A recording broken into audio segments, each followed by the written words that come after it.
De mannen en vrouwen van 2BC die daadwerkelijk live firing exercise aan het doen zijn, merk je heel erg dat ze heel erg in het begin weer even moeten wennen. Van oké, het voertuig is ook aan het schieten, ik ben aan het verplaatsen, er is overal vuur en beweging. Ik moet om me heen kijken wat er om me heen gebeurt en ik moet daadwerkelijk ook nog doelen uitschakelen. Je begint met de compie, ga je schieten, vervolgens gaan we met het hele bataljon een live fire exercise uitvoeren, zoals ze dat dan noemen. En dan merk je dat die dingen die we hebben geleerd tijdens de eerdere oefeningen dan allemaal terugkomen en dan ook op hun plek vallen.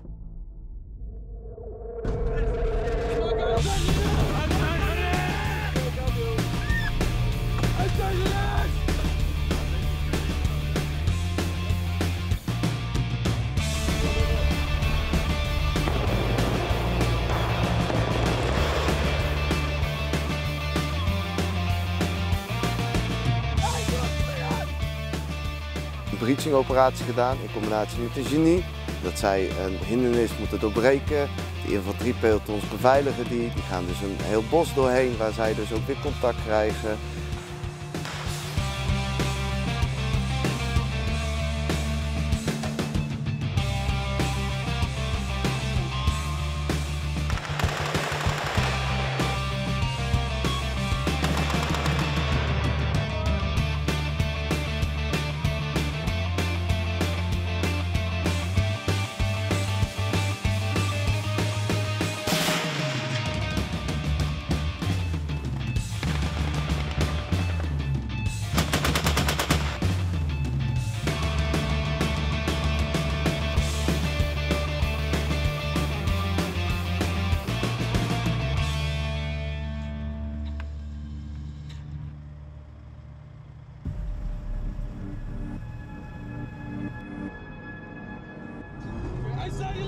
Toen hadden we natuurlijk gevochten in het bos.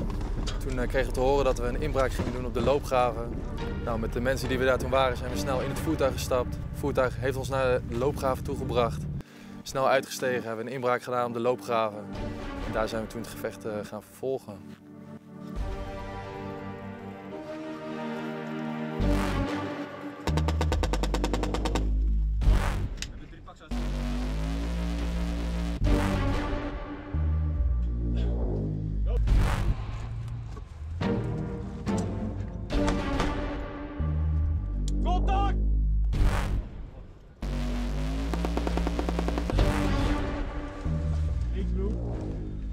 Ja, je ziet heel erg dat zij in het begin heel erg terughoudend zijn, heel erg voorzichtig zijn, maar later merk je oké, we zijn er weer gewend aan en we doen gewoon onze drills zoals we getraind hebben de afgelopen weken en dan zie je het dan terugkomen op de schietbaan heel mooi. Ik pak front.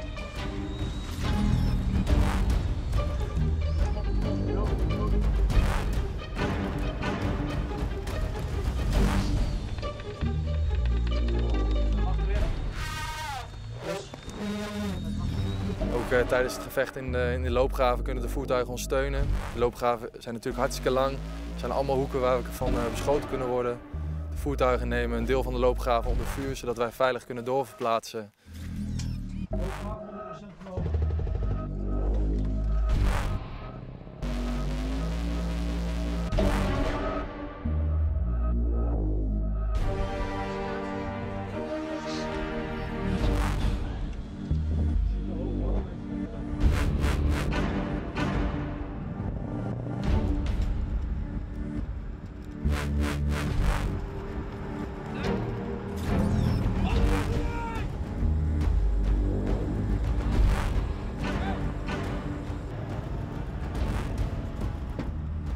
Verkenningen door antitank en uiteindelijk een vuuroverval richting de vijand gedaan.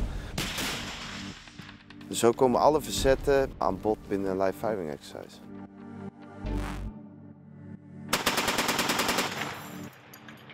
Bij de live firing exercise van 2BC waren er 160 man daadwerkelijk aanwezig op de baan en deden ook mee met de schietoefening.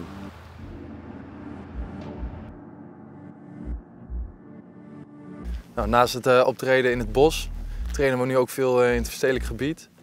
De relevantie daarvan ligt natuurlijk hoog. Je ziet het natuurlijk op het nieuws. Het gevecht is niet alleen maar in het bos, maar het vindt zich vooral plaats in verstedelijk gebied, in dorpen, in steden.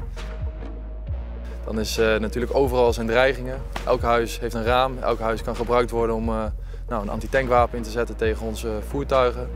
Daarvoor is het voor ons heel relevant om huizen vrij te maken van vijand en eventueel zelf de huizen gebruiken als een verdedigende positie. We trainen natuurlijk ook met de jongens van de genie.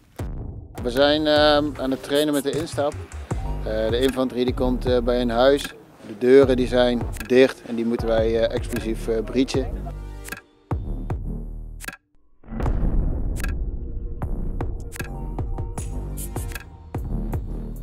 Van tevoren zorgen we dat de ladingen klaar zijn. De chinisten controleren alles. Dan gaan we met de infanterie naar voren, eigenlijk met de eerste stick.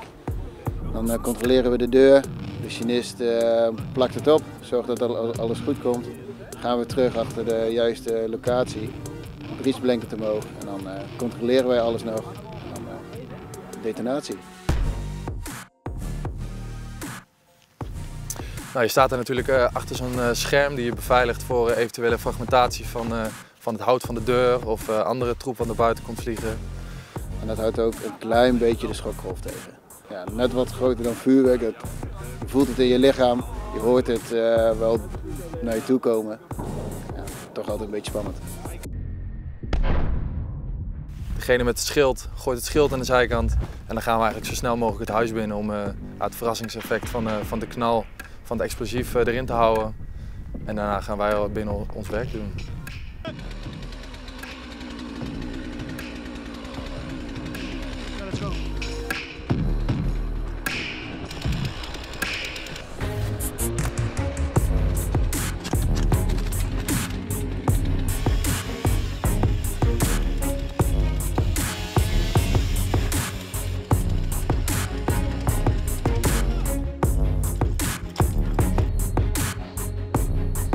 Het is voor ons heel leuk om met de genie samen te werken. Wij hebben zelf namelijk geen explosieven in ons arsenaal.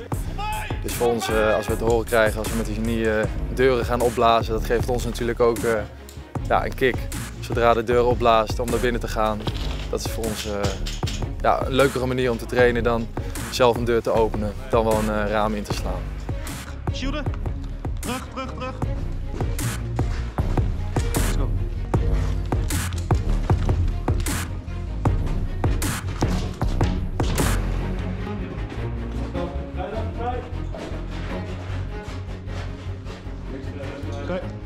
Nee, je hebt de manoeuvre, dat is of de infanterie of de tankers. We zijn daarbij aangeklikt, net zoals bij de geneeskunde.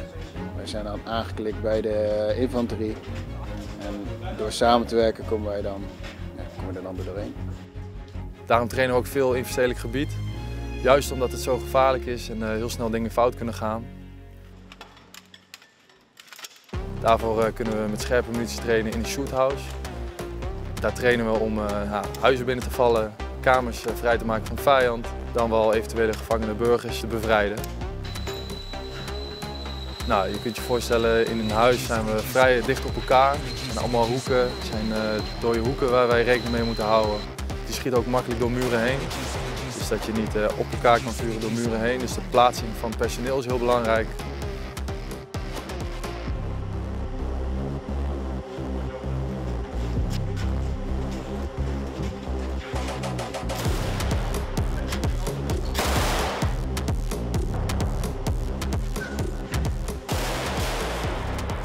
Op dat moment voordat jij een deur instapt, is het echt letterlijk leven of dood.